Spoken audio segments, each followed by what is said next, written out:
السلام عليكم ورحمة الله وبركاته. മൂന്നാളുകൾ നബി സല്ലല്ലാഹു അലൈഹി വസല്ലം തങ്ങളുടെ ജീവിതത്തെക്കുറിച്ച് പഠിക്കാൻ വേണ്ടി വന്ന ഒരു സംഭവമാണ് ഇന്ന് നമുക്ക് പറയാനുള്ളത്. ഇമാം ബുഖാരി റളിയല്ലാഹു അൻഹു 1828 ഹദീസ് നമ്പറായി രേഖപ്പെടുത്തി. അനസ് റളിയല്ലാഹു അൻഹു പറയുകയാണ്, ജാഅ സലാസത്തു റഹ്തിൻ ഇലാ ബുയൂതി അസ്വാജിൻ നബി സല്ലല്ലാഹു അലൈഹി വസല്ലം. നബി സല്ലല്ലാഹു അലൈഹി വസല്ലം തങ്ങളുടെ ഭാര്യമാരുടെ വീടുകളിലേക്ക് മൂന്നാളുകൾ വന്നു. മദീനത്തെ പള്ളിയുടെ ചുറ്റുഭാഗത്തും നബി തങ്ങളുടെ വീടായിരുന്നു.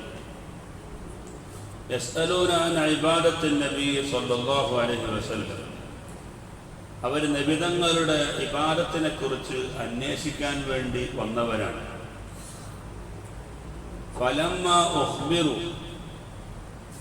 നബി തങ്ങളുടെ ഒരു ദിവസത്തെ ജീവിതം എങ്ങനെയായിരുന്നു എന്നാണ് അവർ അന്വേഷിക്കുന്നത്. അപ്പോൾ പറഞ്ഞു, റസൂലുള്ളാഹി തങ്ങൾക്ക് ഒന്നിലധികം ഭാര്യമാരുണ്ടല്ലോ, അപ്പോൾ അവർക്ക് വേണ്ടിയൊക്കെ ഖിദ്മത്ത് ചെയ്യാൻ ടൗണുകളിൽ പോകും, അവർക്ക് വേണ്ട സാധനങ്ങളൊക്കെ വാങ്ങിച്ചു കൊടുക്കും. പകൽ സമയങ്ങളിൽ എല്ലാ ഭാര്യമാരുടെയും വീടുകളിൽ വിസിറ്റ് ചെയ്യും. ഓരോ ദിവസവും ഓരോ രാത്രി ഓരോ ഭാര്യമാർക്ക് ഊഴ നിശ്ചയിച്ചിട്ടുണ്ട്. റസൂലുള്ളാഹി തങ്ങൾ ചെരുപ്പ് തുന്നും, വസ്ത്രം അലക്കും, ആടിനെ കറക്കും, അങ്ങനെ തുടങ്ങി ഒരു ദിവസത്തിലുള്ള മുഴുവൻ കാര്യങ്ങളും അങ്ങ് പറഞ്ഞു. കഅന്നഹും തഖാല്ലുഹ, അപ്പോൾ അവർ മൂന്ന് പേരും അത് ചെറുതായി കണ്ടതുപോലെ. നമ്മളൊരു പ്രവാചകനെ കുറിച്ച് അന്വേഷിക്കാൻ വന്നു, അവരെ വിചാരം നബിതങ്ങൾ എല്ലാ സമയത്തും നിസ്കാരത്തിലായിരിക്കും, എല്ലാ ദിവസവും നോമ്പായിരിക്കും, എല്ലാ രാത്രിയിലും ഹയാത്താക്കലായിരിക്കും എന്നൊക്കെ വിചാരിച്ചാണ് വന്നത്. പക്ഷെ ഇങ്ങനെയുള്ള ഈ ചുറ്റുപാടുകളെല്ലാം അങ്ങ് പറഞ്ഞപ്പോൾ കഅന്നഹും തഖാല്ലുഹ, അവരതിനെ കൊച്ചായി കണ്ടു.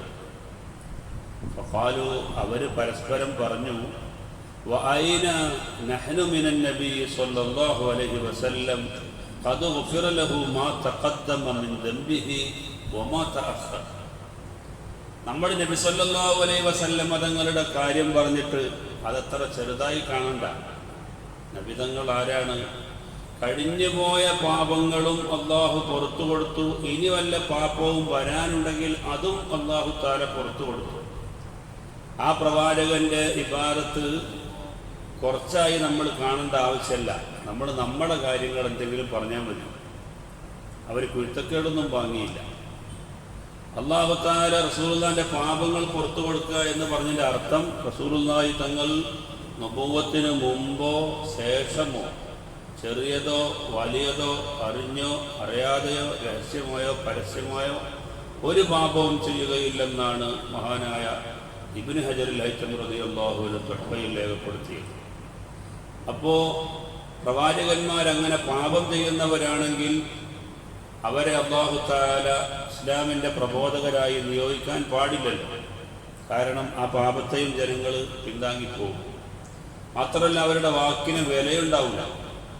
അതുകൊണ്ട് തന്നെ ഈ ഹദീസിനെ അല്ലാഹു തആല മുൻകഴിഞ്ഞ പാപങ്ങളും വരാനിരിക്കുന്ന പാപങ്ങളും പുറത്തു കൊടുത്തിരിക്കുന്നു എന്ന ഈ ഹദീസിൻ്റെ വ്യാഖ്യാനത്തെ മഹാന്മാരായ മുഹദ്ദിസുകൾ വിശദീകരിച്ചത് പാപങ്ങൾ ചെയ്യാനുള്ള സാഹചര്യങ്ങളെ അല്ലാഹു തആല മറച്ചു വച്ചിരിക്കുന്നു എന്നാണ്. അഥവാ പാപം ചെയ്യാനുള്ള ഒരു സാഹചര്യം അല്ലാഹു കൊടുക്കൂല. അപ്പോൾ അവർ പറയാണ്, നബി സല്ലല്ലാഹു അലൈഹി വസല്ലം തങ്ങളുടെ ജീവിതം അത് നമ്മൾ നോക്കിയിട്ട് കാര്യമില്ല. നമ്മളിപ്പോൾ റസൂലുള്ളാഹി തങ്ങൾ ഈ കാര്യങ്ങളൊക്കെ ചെയ്യുന്നു എന്ന് പറഞ്ഞപ്പോൾ അതൊക്കെ നിസ്സാരമായി കണ്ടു. നബി സല്ലല്ലാഹു അലൈഹി വസല്ലം തങ്ങളുടെ കാര്യത്തെ നമ്മൾ ആരും അങ്ങനെ കൊച്ചാക്കി കാണണ്ട. നബി തങ്ങൾക്ക് മുൻകഴിഞ്ഞ പാപവും പുറത്തു കൊടുത്തു, ഇനി വരാനുള്ള പാപവും പുറത്തു കൊടുത്തു. അഥവാ പാപം ചെയ്യാനുള്ള സാഹചര്യങ്ങളെ അല്ലാഹു നൽകിയിട്ടില്ല. അതുകൊണ്ട് നമുക്ക് നമ്മുടെ കാര്യങ്ങൾ ചർച്ച ചെയ്യാം എന്ന് പറഞ്ഞിട്ട് ഖാല അഹദുഹും, ഒരാൾ പറഞ്ഞു, അമ്മ അന ഫഇന്നീ ഉസല്ലി ലൈല അബദാ, ഞാനൊരു കാര്യം തീരുമാനിച്ചു, ഞാൻ എല്ലാ ദിവസവും നിസ്കരിക്കാൻ തീരുമാനിച്ചു. ഒരു രാത്രി മുഴുവനായി നിന്ന് നിസ്കരിക്കാൻ ഞാൻ തീരുമാനിച്ചു. ഞാൻ ഒരിക്കലും രാത്രിയിൽ ഉറങ്ങുകയില്ല, രാത്രി മുഴുവനും ഇബാദത്താണ്. അങ്ങനെ ഞാൻ പ്രതിജ്ഞയെടുക്കുന്നു എന്നൊരാൾ പറഞ്ഞു. വഖാലാഖറു, മറ്റേയാൾ പറഞ്ഞു, അനാസൂമുദ്ദഹ്റ വലാ ഉഫ്തിറൂ, ഞാൻ വർഷം മുഴുവനായി നോമ്പനുഷ്ഠിക്കാൻ തീരുമാനിച്ചു, നോമ്പില്ലാത്ത ഒരൊറ്റ ദിവസവും എനിക്കില്ല, ഒരാൾ പറഞ്ഞു. വഖാലാഖറു, മറ്റേയാൾ പറഞ്ഞു, അന അഅ്തസിലു നിസാ ഫലാ അതസവ്വജു അബദാ, നബിതങ്ങൾക്ക് വഫാത്താകുമ്പോൾ 9 ഭാര്യമാരുണ്ട്. മൊത്തം റസൂലുള്ളാഹി തങ്ങൾക്ക് 13 ഭാര്യമാരുണ്ടായിരുന്നു. നബി സല്ലല്ലാഹു അലൈഹി വസല്ലമ തങ്ങൾ വഫാത്താകുന്ന സമയത്ത് 9 ഭാര്യമാരുണ്ട്. അതൊക്കെ ഓരോരോ ഘട്ടങ്ങളിൽ ഇണയും തുണയുമില്ലാതെ ഭർത്താക്കന്മാരും യുദ്ധക്കളങ്ങളിൽ ഷഹീദായി പോയതും ഏറ്റെടുക്കാൻ ആളില്ലാതെയായി പോയതുമൊക്കെ ഉള്ള ഘട്ടങ്ങളിൽ നബി സല്ലല്ലാഹു അലൈഹി വസല്ലമ തങ്ങൾ വിവാഹം ചെയ്തിട്ടുള്ളതാണ്. ഒരിക്കൽ അവിടുന്ന് പറയുകയുണ്ടായി, ഞാൻ വിവാഹം ചെയ്യുകയോ എനിക്ക് എൻ്റെ മക്കളെ മറ്റൊരാൾക്ക് വിവാഹം ചെയ്തു കൊടുക്കുകയോ ചെയ്തിട്ടുണ്ടെങ്കിൽ അതെല്ലാം അള്ളാഹുവിൻ്റെ ഓർഡർ പ്രകാരമാണ്. അതുകൊണ്ട് ചില അസന്നിഗ്ധ ഘട്ടങ്ങളിൽ കൂടുതൽ ഭാര്യമാരെ നബി സല്ലല്ലാഹു അലൈഹി വസല്ലമ തങ്ങൾ ഏറ്റെടുക്കേണ്ടി വന്നിട്ടുണ്ട്. അപ്പൊ റസൂലുള്ളാഹി വഫാത്താകുന്ന സമയത്ത് തന്നെ 9 ഭാര്യമാരുണ്ടായിരുന്നു. അപ്പൊ ഈ ഭാര്യമാർക്ക് വേണ്ട, ഇപ്പൊ നമ്മൾ ഒരു ഭാര്യയുള്ള കുടുംബത്തിലെ ഒരു അംഗമാണ്. നമ്മുടെ ജീവിതത്തിൽ തന്നെ നിങ്ങൾ നോക്കൂ, ഒരു ദിവസം ഒരറ്റം മുതൽ മറ്റേ അറ്റം വരെ മുട്ടിക്കാൻ എത്രയാണ് നമ്മൾ കഷ്ടപ്പെടുന്നത്.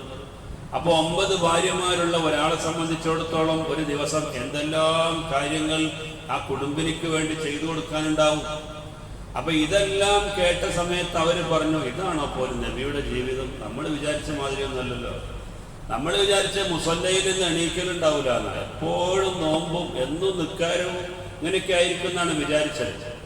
അപ്പോ അതുകൊണ്ട് ഒരാൾ പറഞ്ഞു, ഫലാ അതസവ്വജു അബദൻ, ഞാൻ ഒരിക്കലും വിവാഹം കഴിക്കുകയില്ല എന്ന് പറഞ്ഞാൽ വിവാഹം കഴിച്ച് ഭാര്യമാർക്ക് വേണ്ടി സേവനം ചെയ്തു കൊടുത്തതിൻ്റെ സമയം കളയൂല, ഞാൻ അത്രയും സമയം ഇബാദത്ത് ചെയ്യാൻ തീരുമാനിച്ചു എന്നാണ് അദ്ദേഹം പറയുന്നത്. ഫജാഅ റസൂലുള്ളാഹി സ്വല്ലല്ലാഹു അലൈഹി വസല്ലം, അപ്പോഴാണ് നബിതങ്ങൾ അവരിലേക്ക് കടന്നു വരുന്നത്. ഫഖാല, റസൂലുള്ളാഹി തങ്ങൾ പറഞ്ഞു, അൻതുമുല്ലദീന ഖുൽതും കദാ വകദാ, നിങ്ങൾ ഇന്നാലിന്ന കാര്യങ്ങളൊക്കെ സംസാരിച്ചില്ലേ, അത് ഞാൻ കേട്ടിട്ടുണ്ട്. ഒരാൾ പറഞ്ഞു, രാത്രി മുഴുവനും നിസ്കരിക്കും, ഉറങ്ങൂല. ഒരാൾ പറഞ്ഞു, ഞാൻ എന്നും നോമ്പുകാരനാണ്, നോമ്പില്ലാത്ത ദിവസമില്ല. വേറെ ഒരാൾ പറഞ്ഞു, ഞാൻ ഭാര്യമാരെ ഒരിക്കലും നിക്കാഹ് ചെയ്ത് വിവാഹം ചെയ്ത് സമയം കളയൂല, മുഴുവൻ സമയവും ഇബാദത്തിനായി വിനിയോഗിക്കുമെന്ന് പറഞ്ഞ ഈ വാക്കുകളെല്ലാം ഞാൻ കേട്ടിട്ടുണ്ട്. അമാ അറിയണേ, വല്ലാഹി അല്ലാഹുവാണ് സത്യം, ഇന്നീ ലഅഖ്ശാകും ലില്ലാഹി വഅത്ഖാകും ലഹു, നിങ്ങൾ വലിയ മുത്തഖിയാകാനല്ലേ ഈ തീരുമാനമൊക്കെ എടുത്തത്, പക്ഷേ നിങ്ങളെക്കാൾ വലിയ മുത്തഖി ഞാനാണ് ഏറ്റവും ഭക്തനായ ആള്. നിങ്ങൾ രാത്രി മുഴുവൻ നിസ്കരിച്ചാലും പകൽ മുഴുവൻ നോമ്പനുഷ്ഠിച്ചാലും വിവാഹം ചെയ്യാതെ ഇബാദത്തിന് വേണ്ടി സമയം വിനിയോഗിക്കാമെന്ന് തീരുമാനിച്ചാലും ഞാനാണ് ഏറ്റവും വലിയ മുത്തഖി എന്ന് പറഞ്ഞാൽ, നിങ്ങൾ വിചാരിച്ചത് മാത്രമല്ല ഇബാദത്ത് എന്ന് പറയുന്നത്. ഒരു മുഅ്മിനായ മനുഷ്യനെ സംബന്ധിച്ചിടത്തോളം ഭാര്യയ്ക്ക് സേവനം ചെയ്യുന്നതും മക്കൾക്ക് തിന്നാൻ കൊടുക്കുന്നതും അതിനുവേണ്ടിയാണ് ജോലി ചെയ്യുന്നതും എല്ലാം ഇബാദത്ത് തന്നെയാണ്. അതുകൊണ്ട് ഒന്നിലധികം ഭാര്യമാരെ വെച്ചു പുലർത്തുന്ന ഞാൻ എൻ്റെ ജീവിതത്തിൽ ചെയ്യുന്ന ഈ സേവനങ്ങളെല്ലാം അതെല്ലാം ഇബാദത്താണ്. അതുകൊണ്ട് ഞാനാണ് ഏറ്റവും വലിയ മുത്തഖിയായ മനുഷ്യൻ, ഞാനാണ് ഏറ്റവും തഖ്വയുള്ള മനുഷ്യൻ. ലാകിന്നി അസൂമു വഅഫ്തിറു, ഞാൻ നോമ്പ് നോൽക്കുന്ന ദിവസമുണ്ട്, നോമ്പ് നോൽക്കാത്ത ദിവസവുമുണ്ട്. വഉസല്ലി വഅർഖുദു, ഞാൻ നിസ്കരിക്കുന്ന സമയമുണ്ട്, രാത്രിയിൽ കിടന്നുറങ്ങുന്ന സമയവുമുണ്ട്. വതസവ്വജുൻ നിസാ, ഞാൻ പല സ്ത്രീകളെയും വിവാഹം ചെയ്തിട്ടുള്ള ആളുമാണ്, എന്നിട്ടും ഞാനാണ് മുത്തഖിയായ മനുഷ്യൻ. അഥവാ കുടുംബജീവിതത്തിന് വേണ്ടി ഒരാൾ കണ്ടെത്തുന്ന സമയങ്ങളും മുഴുവനും അത് ഇബാദത്താണ്. നിങ്ങൾ വിചാരിച്ചതുപോലെ ഒരു നിസ്കാരവും നോമ്പും മാത്രമല്ല ഇബാദത്ത്. അതുകൊണ്ട് എനിക്ക് പറയാനുള്ളത്, ഫമൻ റഗിബ അൻ സുന്നതി ഫലൈസ മിന്നീ, എൻ്റെ സുന്നത്ത് വിട്ട് മറ്റേതെങ്കിലും ഒരാൾ ആഗ്രഹിക്കുന്നുവെങ്കിൽ അവൻ എന്നിൽപ്പെട്ടവനല്ലെന്ന് അഷ്റഫുൽ ഖൽഖ് സയ്യിദുനാ മുഹമ്മദ് മുസ്തഫ സല്ലല്ലാഹു അലൈഹി വസല്ലം. അപ്പോൾ ഒരു മുഅ്മിനായ മനുഷ്യനെ സംബന്ധിച്ചിടത്തോളം അദ്ദേഹത്തിൻ്റെ ജീവിതത്തിൽ നിയ്യത്ത് നന്നാക്കി ചെയ്യുന്ന എല്ലാ കാര്യങ്ങളും ഇബാദത്താണ് എന്ന് വേണം നമ്മൾ മനസ്സിലാക്കാൻ. ഇത് നിസ്കാരവും നോമ്പും മാത്രമേ ഇബാദത്തുള്ളൂ എന്ന് കരുതിയ ആളുകളുടെ ധാരണ നബി സല്ലല്ലാഹു അലൈഹി വസല്ലമ തിരുത്തുകയാണ് ഇതിലൂടെ ചെയ്തിട്ടുള്ളത്. അല്ലാഹു സുബ്ഹാനഹു വ തആല ഈ മഹത്തായ മജ്ലിസിന്റെ ബർക്കത്ത് കൊണ്ട് നമ്മുടെ ജീവിതത്തിൽ വന്നുപോയ സകല പാപങ്ങളും അല്ലാഹു മാപ്പ് ചെയ്യുമാറാവട്ടെ. റഹ്മത്തുർ റഹീമായ റബ്ബേ, ഈ പ്രഭാതത്തിൽ ഈ പുലരിയിൽ ഞങ്ങൾ നടത്തുന്ന വിജ്ഞാന ക്ലാസ്, അതിൽ സഹീഹുൽ ബുഖാരിയുടെ ഹദീസ് ഉദ്ധരിച്ചുകൊണ്ട് പറയുന്ന ഈ ക്ലാസ് അല്ലാഹുവേ ഞങ്ങളിൽ നിന്ന് നീ കബൂലാക്കണേ റഹ്മാനെ. ഈ മജ്ലിസിന്റെ മഹത്തായ ബർക്കത്ത് കൊണ്ട് ഞങ്ങളുടെ ജീവിതത്തിൽ വന്നുപോയ എല്ലാ പാപങ്ങളും നീ പൊറുക്കണേ റഹ്മാനെ. ഞങ്ങൾക്ക് ആഫിയത്തുള്ള ദീർഘായുസ്സ് നൽകണേ റഹ്മാനെ. 100% നബിതങ്ങളുടെ ചര്യ പിൻപറ്റി ജീവിക്കാൻ ഞങ്ങൾക്ക് നീ തൗഫീഖ് നൽകണേ റഹ്മാനെ. അല്ലാഹുവേ ഞങ്ങളുടെ ഇബാദത്തുകളിൽ നീ ബർക്കത്ത് ചെയ്യണേ റഹ്മാനെ. അല്ലാഹുവേ ഞങ്ങളുടെ നിയ്യത്ത് നീ നന്നാക്കി തരണേ റഹ്മാനെ. എവിടെയെങ്കിലും ഞങ്ങൾ നിയ്യത്ത് പിഴച്ചുപോയെങ്കിൽ അല്ലാഹുവേ ഞങ്ങൾക്ക് നീ വിട്ടുവീഴ്ച നൽകണേ റഹ്മാനെ. മീസാൻ എന്ന തുലാസിൽ വലിയ ഭാരമുള്ള സൽക്കർമ്മമായി ഞങ്ങളുടെ കൊച്ചു അമലുകളെ നീ കാണിച്ചു തരണേ റഹ്മാനെ. അല്ലാഹുവേ ഞങ്ങൾ ചെയ്യുന്ന അമലുകളിൽ നീ ഇഖ്ലാസ് നൽകണേ റഹ്മാനെ. അല്ലാഹുവേ ഞങ്ങളുടെ മാതാപിതാക്കൾ, ഉസ്താദുമാർ, ഭാര്യ സന്താനങ്ങൾ ദുആ കൊണ്ട് വസിയത്ത് ചെയ്ത എല്ലാ മുഅ്മിനീങ്ങളെയും നിന്റെ ജന്നാത്തുൻ നഈമിൽ ഒരുമിച്ച് കൂട്ടണേ അല്ലാഹ്. ആമീൻ ബിറഹ്മതിക യാ അർഹമർ റഹീമീൻ. സല്ലല്ലാഹു അലാ മുഹമ്മദ് സല്ലല്ലാഹു അലൈഹി വസല്ലം. സല്ലല്ലാഹു അലാ മുഹമ്മദ് സല്ലല്ലാഹു അലൈഹി വസല്ലം. اللهم صل على محمد يا رب صل عليه وسلم.